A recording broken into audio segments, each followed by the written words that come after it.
Have you ever felt like there's a little gremlin in your brain that just loves to hit the self-destruct button, right when things are about to go really well? Well, today we're going to pull back the curtain on that gremlin. We're talking about self-sabotage, a deeply human and, let's be honest, a really misunderstood experience.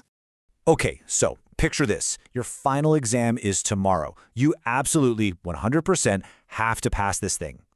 And yet, what are you doing?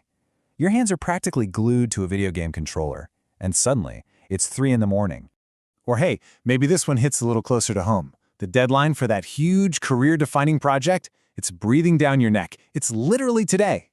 And somehow, that quick 5-minute break you promised yourself has morphed into a 3-hour doom scroll. Listen, this isn't just you being random or lazy. This is a strategy that you are deploying against yourself. And if any of this feels just a little too familiar, you're not the exception here. You are the rule. The numbers are absolutely staggering. In university settings, get this, up to 95% of students admit they have a problem with procrastination. It's not a bug in your system, it's practically a feature.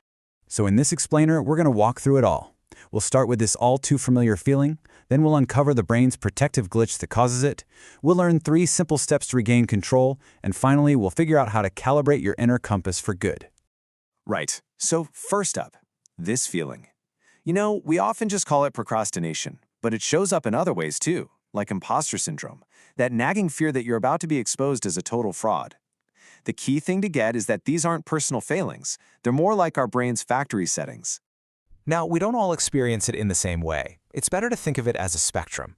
You've got about 20% of adults in what we could call the red zone. It's a chronic repeating pattern for them.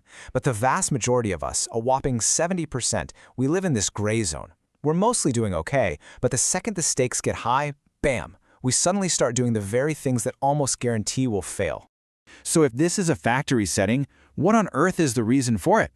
That brings us to the brain's protective glitch. It's the key to understanding why we seem to prefer a predictable, known failure over a terrifying, uncertain success. Okay, this is a huge one. We tend to think our brain's main job is just to chase pleasure, right? A quick dopamine hit here and there. But that's not its number one priority. From an evolutionary standpoint, your brain is a prediction machine first and foremost. Its main goal isn't to make you happy. It's to keep you alive.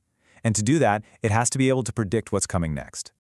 So your brain builds this internal model of reality. You can think of it as a baseline of how competent or worthy it thinks you are. When the real world doesn't line up with that baseline, it creates this gap. That gap is called a prediction error, and to your primitive brain, that signals danger. Big flashing red lights danger. And this brings us to the absolute core of it. Self-sabotage is really just a weirdly protective strategy your brain uses to close that dangerous gap.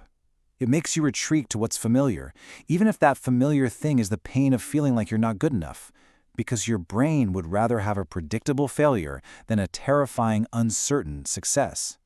Now, this whole thing tends to play out in 2 main ways. If your internal baseline is pretty high, you think you're smart, you might use behavioral self-handicapping. You know, you stay up all night, so if you fail the test, you could just blame being tired. But if your baseline is low, you might use claimed self-handicapping, where you're constantly telling people how overwhelmed you are just to lower their expectations. See?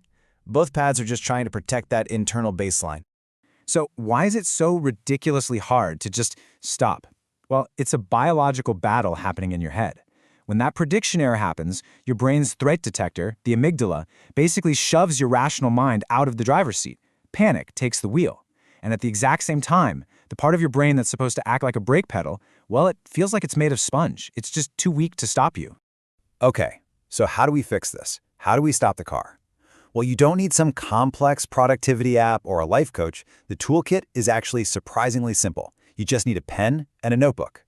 Seriously, we're going to use the simple act of writing to gently guide your brain back to safety. The whole process has 3 steps. It's really straightforward.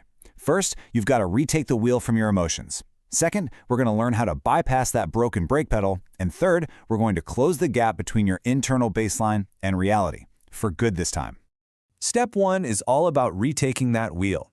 The next time you feel that wave of anxiety coming on, just open your notebook and write down what you're feeling.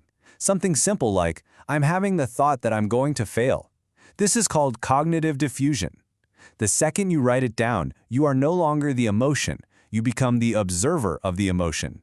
And that little bit of distance is what lets your rational mind climb back into the driver's seat. Now for step 2, bypassing that spongy brake. Look, just trying to use brute force willpower, it's not going to work. So instead, we use specific tools. For all you perfectionists out there, there's the bad draft protocol, literally giving yourself permission to write total garbage just to get started. For procrastinators, there's the whoop method. And to actually strengthen that brake over time, there's a technique called urge surfing, where you learn to just watch an impulse without acting on it.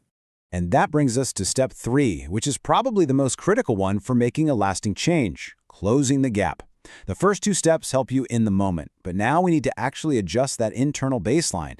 And we do this by running behavioral experiments to gather accurate, real-world data. You basically treat your negative thoughts like a hypothesis, and then you go run a test to see if they're even true.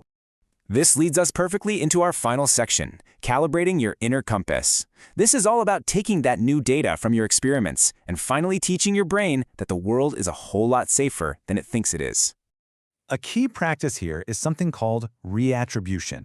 When things go wrong, instead of seeing it as a deep character flaw, I'm such an idiot, you just reframe it. Tell yourself, this is just data I can learn from.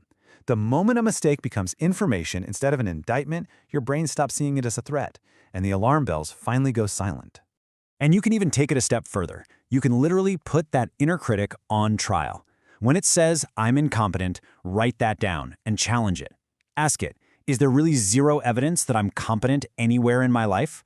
You're forcing your brain to look at the wins it's conveniently trying to ignore. You're basically building a legal case for your own worth. So, let's put it all together. The path out of this frustrating cycle is actually pretty clear. First, you manage the emotion so you can think straight. Second, you bypass the unreliable brake so you can actually get into action. And finally, you calibrate your baseline so you can stop fighting this war against yourself. Every single time you surf an urge or give yourself permission to be imperfect, you are collecting data. Data that helps you close that gap and prove to your brain that, hey, the world is safer than you thought. So, I'll just leave you with this question. What new data will you collect this week to prove your brain wrong?